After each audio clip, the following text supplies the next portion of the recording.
consumer spending remaining resilient in the lead up to the holiday season. U.S. retail sales saw stronger than expected growth in September. Shoppers are also looking to spend more this holiday season. A recent Deloitte survey shows consumers plan to increase their spending by 8% compared to last year. However, amid all the spending, Americans are increasingly worried about missing a minimum debt payment during the next 3 months. That's according to the New York Fed. Here with more on the wallet shift for consumers is VantageScore CEO and President Silvio Tavares. Silvio, it is good to see you. So I always look to you, Silvio, for a read on the consumer. You know, we are in earnings season. We heard from the big banks. Of course, big tech is on deck. But interested to get your perspective, Silvio. You have access to that credit data.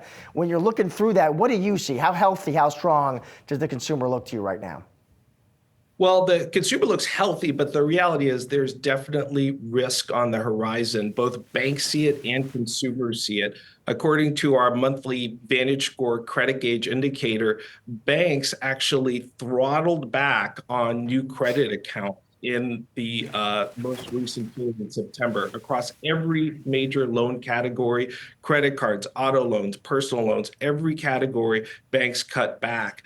And consumers really see risk as well on the horizon. They're cutting back. For example, if you compare September credit card balances to August credit card balances, in September, they actually decreased slightly.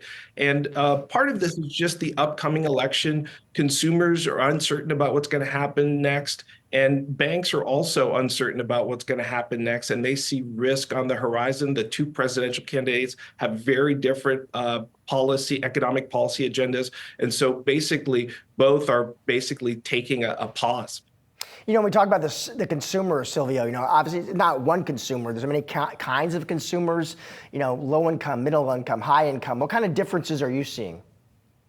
Well, you know, that term we all learned during the pandemic, that K-shaped recovery, well, that's definitely made a comeback. If you look at the experience of millennials, older affluent consumers, they're doing just fine. In fact, you could see that in the monthly credit gauge. The average overall consumer credit score is 702. 300 is the worst score. 850 is a perfect score. And so overall, you see the average consumer credit health remaining pretty healthy through September, mostly driven by those older consumers, those born after 1965, what we call X.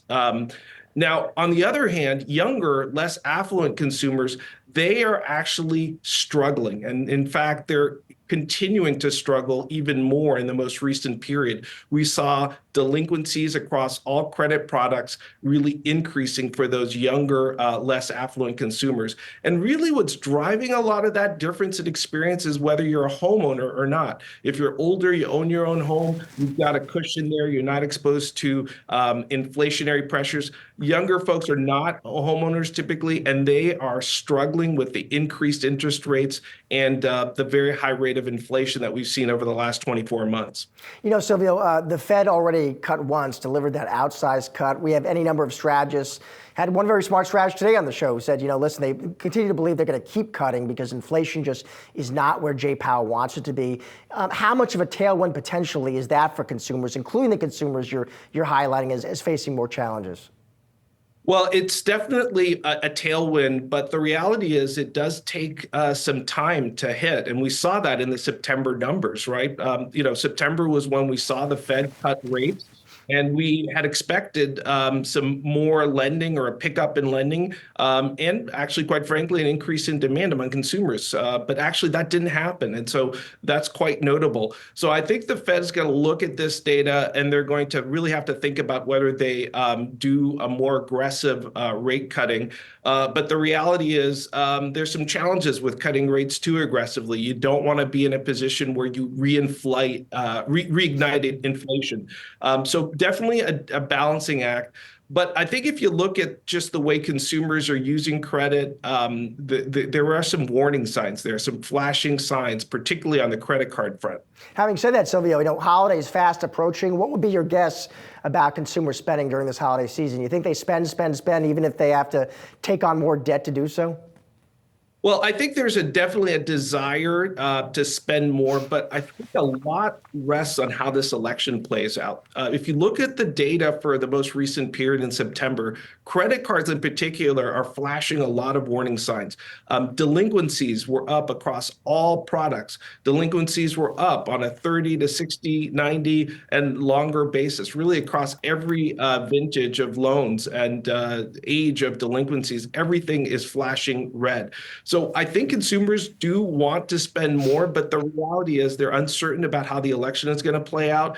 And depending on how that election plays out, especially the presidential election, that's going to have an impact on consumers' willingness to spend more. So the bottom line is it's uncertain. That's how consumers see it. That's how banks see it. As we get closer to the election and after the election, we're going to be able to give you some more insight on what's going to shape out for the balance of the holiday spending season. Silvio, always great to see you and have you on the show. Thanks for joining us. Thanks for having me on, Josh.